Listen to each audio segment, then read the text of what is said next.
Hi guys, welcome to another episode of Yee's Car Club, and this time we bring you a different type of car, not a internal combustion engine car.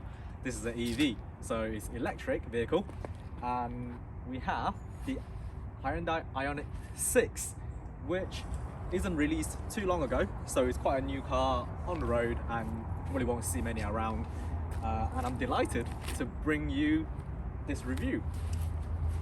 So the IONIQ 6 came from the Hyundai's concept called Prophecy, and if you've seen the concept of that, I'll put a picture of it on the screen. It's wild, and this is equally just as wild. I mean, look at the shape of it. I'm sure you wouldn't have seen a car with curves like this one for the last 10 years. I've not seen a car designed like this, so it's good they didn't, copy someone else's homework and change up a little bit. You know what you do at school. So, and within this car, Hyundai's whacked in the newly designed badge. And also, just look at the front end. The front end is a little bit, how can I describe it? It looks a bit froggy. It looks like it's got a big mouth, and then it's got two eyes. Do you know what I mean? It looks a bit froggy, but let me know what you think. What animal does the front end remind you of? Because it does remind me of some type of animal. Hyundai's introduced these little parametric headlights, these little dots here. They're dotted all around the car. It signifies the Hyundai IONIQ models. You can see that in the Hyundai IONIQ 5 models too. I mean, overall, quite a good looking front end, I would say. A lot of people have paid compliments to it, and I must certainly say it's definitely one of a kind. Follow me around to the side. Look at them curves on the side. Look at this little swooping headline coming down to the back end. Really interesting. You would think there's not a lot of headspace back there, but when we go into the car, you will see that there's a lot of space. Look at these alloys, 20-inch alloys, diamond cut as well. And again, here are the parametric pixels. Parametric. Hyundai is using this around the car a lot, and you will see it all around the car, which I will point out when I can. And these door handles flushed to the car, which is supposed to increase aerodynamics, which is good. You want them extra range within an electric car, and every little helps. And when you come around to the back, you get a double spoiler. When do you ever get a double spoiler in a car nowadays? That just means racer boy, extra downforce, keeping the car firmly to the ground, and it also increases aerodynamics again, which I think Hyundai is really trying to, show in this car that it's all about aerodynamics, all about streamline, all about shooting through the air, and therefore increase your range. If you come around to the back here, as you can see, this spoiler has got, again, the parametric pixels in it. Again, if you show up, come here, you can see the little parametrics pixels all around the spoiler. These are actually brake lights, so whenever you slam your foot on the brake, this whole panel comes on, and it looks great at night time. And then you got this duck lip spoiler, little duck lip, and again, it just helps reduce the drag and help increase downforce. And at the back of the car, you get this wraparound design on the tail light, which I really like. I do like lights on cars, just because at night time it just gives us such a good presence on the road. And then you get this glass like design where it showcase IONIQ 6. It's just to tell everyone that this is an IONIQ 6 and you can't mistake it for anything else. Probably should have put Prophecy on there. Probably would have been an even better name. Imagine you're buying a Hyundai Prophecy. Anyway, and then you can see the parametric pixels are on the tail light, on a brake light, on the fog light. They're just everywhere. They're just absolutely everywhere. This just signifies Hyundai IONIQ. You come around to the driver's side, on the charging cap, you also get a parametric pixels. Another one. The car is finished in Serenity White, which is a pearl color. This car comes in a variety of colors. My favorite one is probably blue transmission. 2,000 years later. No, my favorite one is transmission blue, which is that grey, that that matte greyish, the color that you see on my channel a lot in the Golf and in the Hyundai IONIQ. That color is just gonna take over. That's gonna be the new white soon, I think. You can get 3 models within the IONIQ 6. You can get a premium, ultimate, and first edition. And they all come with different features. For example, the ultimate comes with a pan roof. The first edition comes with a pan roof too. And the first edition also comes with blacked out Hyundai badge, the new design badge, which looks great. I think it looks great in the flesh. Yeah, each of them has rear wheel drive option and all wheel drive option. The all wheel drive, of course, will use more energy, which means decreased range. And I guess that depends on what you want, because the all wheel drive has 2 motors, which means more power.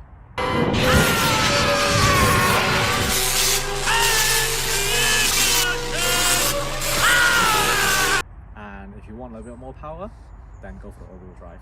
But if you want a little bit more range, go for the rear wheel drive. I think they're both good. I think they're both good choices, whichever one you want to go for. The car is equipped with 800-volt charging capabilities, which means that the car can take up to, I believe, 350 kilowatt-hour charging. 350 kilowatt-hour charging. Our home charger, you can probably do 7.5 kilowatt-hour charging, which means that your car will take from 0 to 80% maybe 8 hours, 8-9 hours. But with a 350 kilowatt-hour charger at a charging station, you can charge from 0 to 80% in about 20 minutes. And 80% of this car's battery can get you about 280 miles. 20 minutes for 80 miles.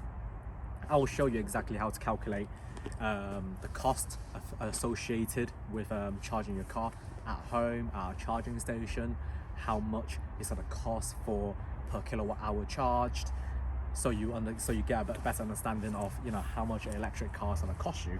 But having an electric car at home really does save money, because you can charge from 0 to 100 with the night tariff from some companies around, like British Gas and Octopus. With their night tariff, you can charge the car from 0 to 100 in about 5 to 6 pound. I mean, 300 miles, because the car can do about 300 miles on a single charge. They claim 330, and for 300 miles for £6, that's not bad.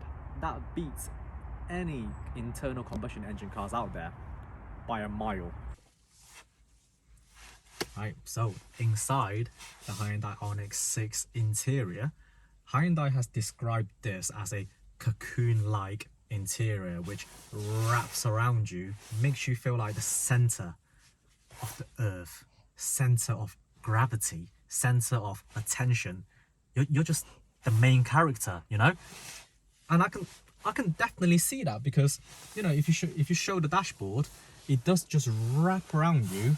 Even these parts here actually has a function if you have the digital cameras. When you have the digital cameras on the side as an option, these becomes digital screens which reflects an image of the outside.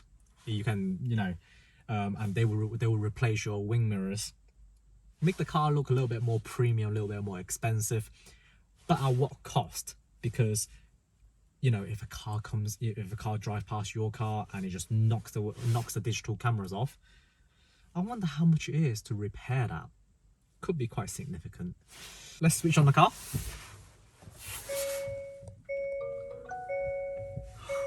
I like these screens. They are both 12.3-inch screens. You got your driver's infotainment here, which displays to you all the map, all your radio and everything, and it's all touchscreen when it comes active. And it's all touchscreen. And then you got another 12.3 display here for your digital cluster, showing you all the information you need, how fast you're driving, your cruise control speed. Let me just show you some features within the main screen. So you get the map, you get your navigation, and then you get your phone projection, which when you plug your phone in via a USB stick down here, can you see? For a USB stick down here. What? You can get Apple CarPlay and Android Auto, which is very useful. Every car has to come with Apple CarPlay, Android Auto nowadays. Otherwise, why are you even making a car? There's hardly any lag. There's slight lag in the display, but it's livable. You can live with it. And then coming down here, you got your climate control, which you can also adjust your climate on the screen. I'm not a big fan of adjusting your climate control or your heated seats and stuff on a screen or on a touch sensitive pad, shall I say. I much prefer buttons, because I'm driving and I'm having to like, am I really pressing it? Although the car does make a sound when you do press it, but what am I pressing? I don't know. I could be pressing off when I want it on. Yeah, it's not my favorite feature, but it's definitely really responsive. If you want your heated seats on, and it just comes on straight away. You also got your heated steering wheel, which comes standard in all your models, in your premium, in your ultimate, and in your first edition. Yeah, definitely very functionable interior. And then you move down to your center console. Quite well built, good structure. I mean, the car has got soft touch material through most of the interior. Can't complain. And most importantly, Hyundai's claim that these are all made from eco-friendly materials. For example, you got fish nets that's been saved from the ocean. I mean, I know that the floor mats are made from those, so Hyundai's definitely doing its bit for the environment. And yeah, these soft touch material there, and the seats as well, they're all made from recycled materials and eco-friendly materials. Do you know what I don't understand within this interior is the window switches. Normally they're over here, aren't they? I mean, yeah, they're probably trying to go for the simple look, just a door handle, and there's not much on there. But I can't remember the last time I reached into the center console to wind my windows down and to lock my door, unlock my door. It's a little bit weird, and I just can't get used to it. And anyway, moving on to just the driver focused side. You got steering wheel, nice flat bottom steering wheel here, always make the car look a little bit more sporty. And then here you've got the little button here, which is not switchable. It's you can't turn it. It's press. This reminds me a little bit like a Mercedes, which you can change the mode of the vehicle, whether you want to drive in eco mode, normal. I said that a little bit weird. Normal, and then in sport, and every single one of them adjust the vehicle's performance. Within sport though, you are going to get less range just because the car's putting out more power, using more electric. So these flappy paddles, you can adjust the amount of repercussion the car gives you, which means the car automatically brakes for you a little bit, and therefore giving you some energy back, because the car converts that braking energy into electric energy. So you've got 4 different settings. Press the flappy paddle back, you get level 1, 2, 3, and then I pedal. So what that means is, level 1, you will start to feel the car braking a little bit for you, a little bit. Level 2 and level 3, you will feel the car it's almost like you're applying 25, 50, 70% of the 75% of the pressure on your brakes. And then when it comes to iPedal, that means the car will start braking for you, as if you're sort of putting 95% pressure on your brake pedals. And the more repercussion you put on the car, the more energy it gives back to you. So for example, when you approaching a roundabout and you need to slow down, don't worry about putting your foot on the brake, because that's gonna wear your brake disc out a little bit, and your brake pad and your brake disc. So just let go of the acceleration and let the car do the braking for you. Right, the back of the Hyundai IONIQ. I don't think I've ever seen a car with this much space in the back. I mean, yeah, I'm not the tallest of guys, but I could be 7 foot, 8 foot, and you can still sit in the back with comfort. And the car's got no hump on the floor, which means the middle passenger can also sit comfortably in the middle too. The car is like a spaceship. It's so spacious.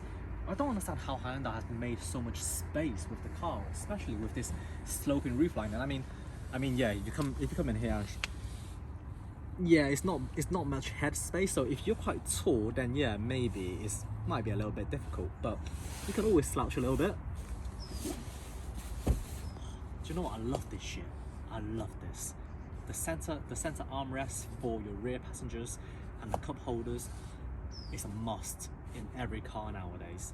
You know, your rear passengers can sit, relax, have their arms up, have a coffee. This is what I mean by traveling exec. You're like executive of a company, you're the CEO, and you're traveling in style, and this car is gonna give you that. Right, so the car has got 2 USB-C chargers in the back, which means that your rear passengers can also charge their electrical devices like their phone, iPads, and etc. And also it has a 25-volt charger at the back here, which means that you can also charge things like your laptop with an actual 3-pin plug, which is amazing. Right, so with the Hyundai IONIQ 6, the car has a function which is called vehicle to load function, which means that if you open up this flap,